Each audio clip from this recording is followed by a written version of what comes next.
নমস্কার বন্ধুরা, মেঘার সাথে বাঙালিয়ানার আরও একটি নতুন পর্বে আপনাদের সবাইকে স্বাগত। আজ আপনাদের সাথে শেয়ার করছি দুর্দান্ত স্বাদের একটি চিকেনের প্রিপারেশন, ধনিয়া চিকেনের রেসিপি। ভাত হোক বা রুটি পরোটা অথবা ফ্রাইড রাইস পোলাও, যে কোনো কিছুর সাথেই কিন্তু এটা খেতে দুর্দান্ত লাগে। আর গরমেও এটা ট্রাই করতে পারবেন, কারণ এটা একদম কম তেল মশলায় আমি রান্না করে দেখাবো আজকে। তাহলে চলুন ঝটপট রেসিপিটা দেখে নেওয়া যাক। ভীষণ সহজ একটা রেসিপি। প্রথমে আমাদের চিকেনটাকে ম্যারিনেট করতে হবে। আমি এখানে বাটার মিল্কে চিকেনটাকে ম্যারিনেট করব আধ ঘন্টা। আপনারা কেনা বাটার মিল্কও ব্যবহার করতে পারেন, আমি এখানে বাড়িতে তৈরি করে নিচ্ছি। হাফ কাপ মতো দুধ আমি ভালো করে ফুটিয়ে সেটাকে ঠান্ডা করে নিয়েছি। এই ঠান্ডা দুধের মধ্যে আমি দিয়ে দিয়েছি 1 টেবিল চামচ মতো ভিনিগার। এবার এই দুটোকে একসাথে ভালো করে মিশিয়ে এটাকে এভাবেই রেখে দেবো 10 মিনিট মতো, তাতে আমাদের বাটার মিল্কটা তৈরি হয়ে যাবে। বাটার মিল্কে চিকেন ম্যারিনেট করা হলে চিকেনটা কিন্তু ভীষণই সফট হয়। 10 মিনিট রেখে দেওয়ার পর এখন দেখুন বাটার মিল্কটা তৈরি হয়ে গেছে। এবার এর মধ্যে আমি চিকেনের পিসগুলো দিয়ে দেব। আপনারা চাইলে বাটার মিল্কের পরিবর্তে টক দই দিয়েও চিকেনটাকে ম্যারিনেট করে নিতে পারেন। আমি এখানে 750 গ্রাম উইথ বোন চিকেন নিয়েছি, আর চিকেনের পিসগুলো ভালো করে ধুয়ে জল ঝরিয়ে বাটার মিল্কে দিয়ে ভালো করে এটাকে বাটার মিল্কের সঙ্গে মাখিয়ে নিচ্ছি আমি।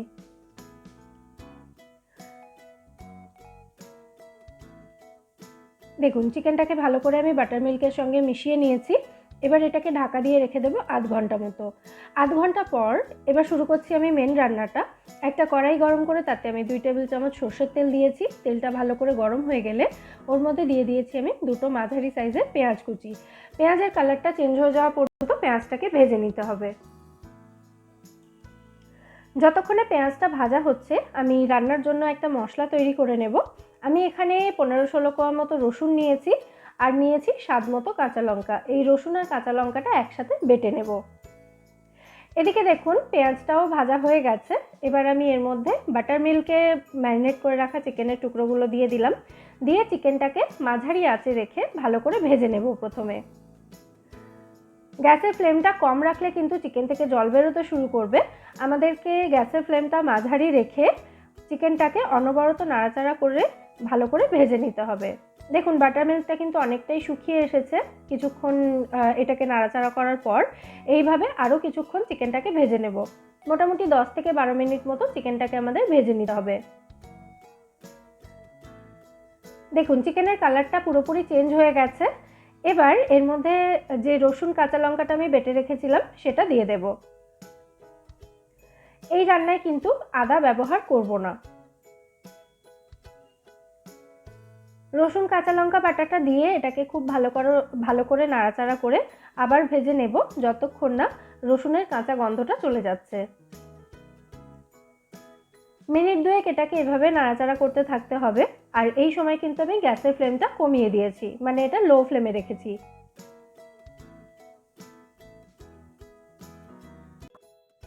রসুনের কাঁচা গন্ধ চলে যাওয়ার পর যখন এর মধ্যে থেকে সুন্দর গন্ধ বেরোতে শুরু হবে, তখন এর মধ্যে দিয়ে দিতে হবে স্বাদ মতো নুন, হাফ চা চামচ হলুদ গুঁড়ো, আর 1 চা চামচ মতো ধনে গুঁড়ো।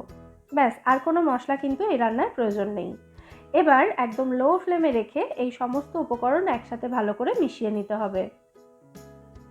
লো ফ্লেমে রেখে কিছুক্ষণ নাড়াচাড়া করার পরই দেখবেন চিকেন থেকে জল ছাড়তে শুরু করবে। এইভাবেই এই চিকেনটাকে আমাদের ঢাকা দিয়ে দিয়ে কষিয়ে নিতে হবে প্রায় 15 মিনিট মতো, অথবা চিকেন পুরোপুরি সেদ্ধ হয়ে যাওয়া পর্যন্ত।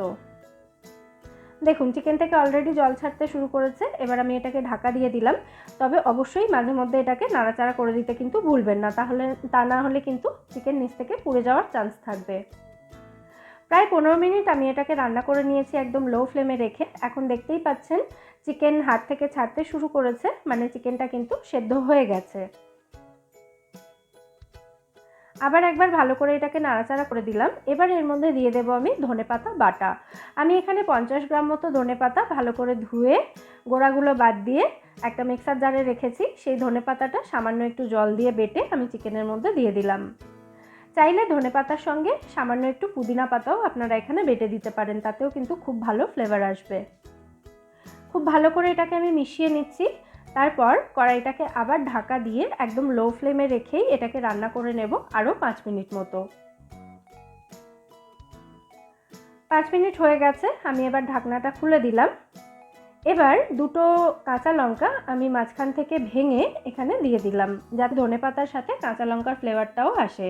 আর এই রান্নায় কিন্তু কোনো রকম গরম মশলা ব্যবহার করার প্রয়োজন নেই। গরম মশলা দিলে ধনেপাতার ফ্লেভারটা কিন্তু চেপে যাবে। ভালো করে নাড়াচাড়া করে দিয়েছি। এবার গ্যাসের ফ্লেমটা আমি অফ করে দেব, দিয়ে কড়াইটাকে ঢাকা দিয়ে এভাবেই রেখে দিতে হবে এটাকে 5 মিনিট মতো স্ট্যান্ডিং টাইমে।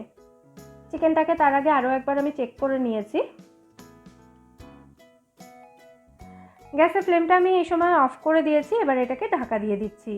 5 মিনিট পর আমাদের ধনিয়া চিকেন কিন্তু এখানে একদম রেডি সার্ভ করার জন্য। অবশ্যই ট্রাই করে আমায় জানাবেন রেসিপিটা আপনাদের কেমন লাগলো। রেসিপিটা ভালো লাগলে ভিডিওটাকে একটা লাইক এবং শেয়ার করে প্লিজ আমার চ্যানেলটা সাবস্ক্রাইব করে নেবেন যদি এখনও না করে থাকেন, অথবা আপনি যদি আমার চ্যানেলে নতুন হন। আর পাশে থাকা বেল আইকনটা ক্লিক করতে কিন্তু একদম ভুলবে না। ফিরে আসবো নতুন কোনো রেসিপি নিয়ে। সবাই সুস্থ থাকবেন, ভালো থাকবেন এবং সবাইকে খুব ভালো রাখবেন।